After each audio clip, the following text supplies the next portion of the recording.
You earn well, not billionaire well, not influencer well, but well enough that on paper, your life is supposed to feel stable. And yet, every month when the salary lands, something tightens inside your chest. For a brief moment, there is relief. Then the mental math begins automatically, almost subconsciously. Rent, mortgage, car payment, insurance, student loans, credit cards, subscriptions you forgot you had. The quiet expectation that life will cost a little more next month than it did this month. And by the time your coffee cools, the number in your account no longer feels like income. It feels like something already spent. This is the modern paradox of money in developed economies.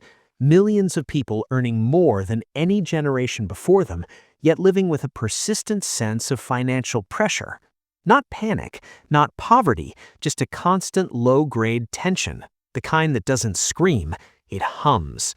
In the United States, in Western Europe, in cities built on comfort and convenience, this feeling is so common that we've stopped questioning it. We assume it's normal. We assume adulthood simply feels like this. But what if it isn't normal at all? What if the tightness you feel isn't caused by a lack of income, but by something far quieter, far more structural, and far more psychological? Picture a familiar life. You're in your late 20s or 30s. You work a job that once felt like a breakthrough. Your salary looks respectable when you say it out loud. After taxes, maybe you bring home $4,000 a month, or 3,000 euros, sometimes more. It's more than your parents made at your age, more than you once dreamed of, and yet, before you even see it, the money fragments. Rent or mortgage claims the first and largest piece, not luxury, just something decent, safe, close enough to work. Then the car payment. Not a sports car, just reliable, modern, something that signals you're doing okay. Insurance follows. Health, auto, life, protection against things you hope never happen. Student loans linger like a background process, quietly draining resources you barely remember borrowing. Credit cards smooth the rough edges of the month, groceries, fuel, unexpected expenses, a dinner out because saying no all the time feels heavier than the bill.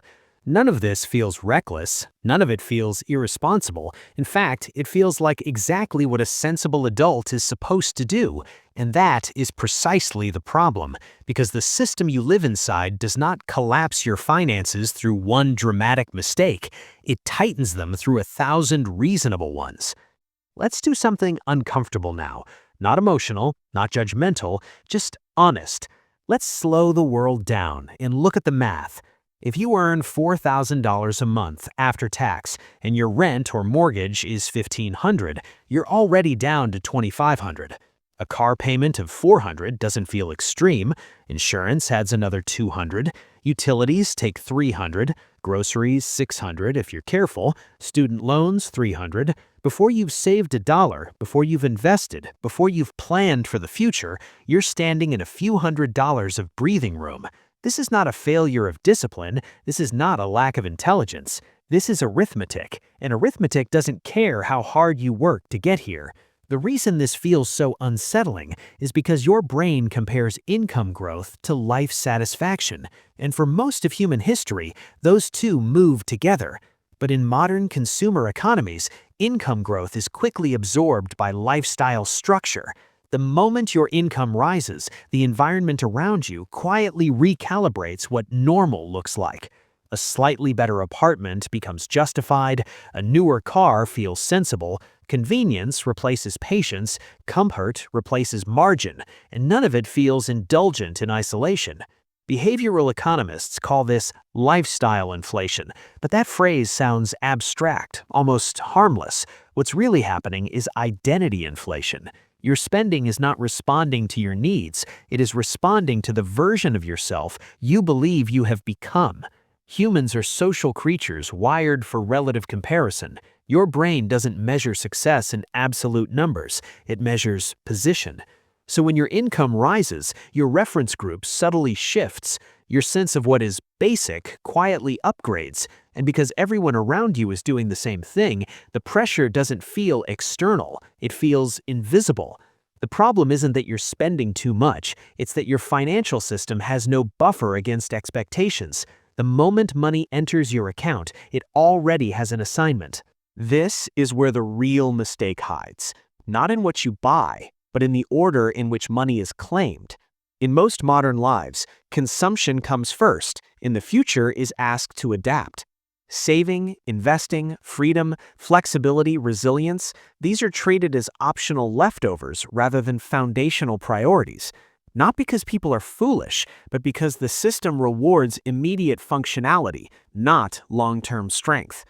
Psychologically, your brain discounts the future heavily.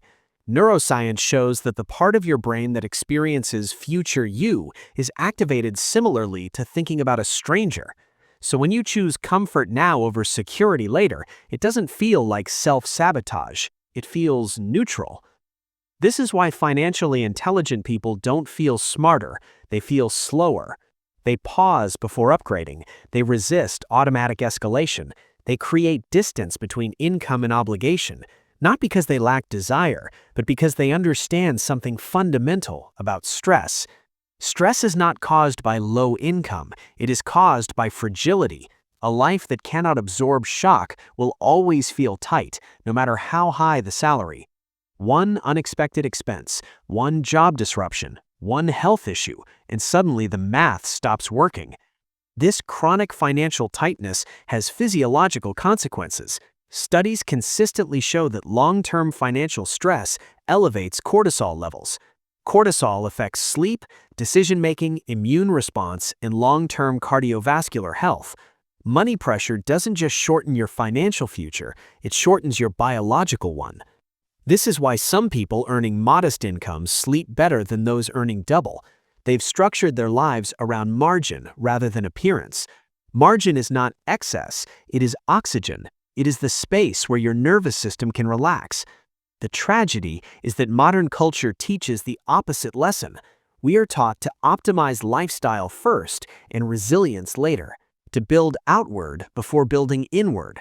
And because the collapse is slow, no alarm sounds. Month after month, the system works, barely. Until one day, you realize you've been running hard for years without actually moving toward freedom. This realization doesn't arrive as panic, it arrives as quiet disappointment. You thought earning more would feel different. This is the moment where many people make things worse. They chase higher income without changing structure. They upgrade again. They take on more obligation, and the cycle tightens. Financial intelligence begins not with tactics, but with a philosophical shift. Money is not a reward, it is a tool. Its purpose is not to display success, but to reduce vulnerability. People who build real wealth are not obsessed with money, they are obsessed with optionality. They want the ability to say no, to walk away, to rest, to adapt. They design their lives so that income exceeds identity. They keep their fixed costs lower than what society expects for their income level, not to punish themselves, but to protect themselves. They understand that freedom is not a dramatic event, it is the absence of pressure. And pressure is mathematical. Every fixed obligation you add reduces the number of choices your future self can make. This is why two people earning the same salary can live radically different emotional lives. One feels trapped, the other feels steady. The difference is not discipline, it is structure. When you reverse the order, when resilience is built first and lifestyle grows slowly, something unexpected happens. Money stops feeling tight. Not because there is suddenly more of it, but because it is no longer fully spoken for. Your nervous system senses this immediately. You breathe differently, you sleep better, you think longer term, and over time, the compounding effect becomes visible. Not in flashy ways, but in quiet strength. You stop fearing small disruptions. You stop measuring your worth through purchases. You stop needing every raise to carry emotional weight. This is how financially intelligent people live longer, healthier lives. Not because money itself heals, but because stability reduces chronic stress.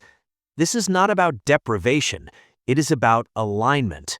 Aligning income with long-term well-being, rather than short-term validation. The truth is uncomfortable, but liberating. If money feels tight despite earning well, the solution is not shame, it is awareness.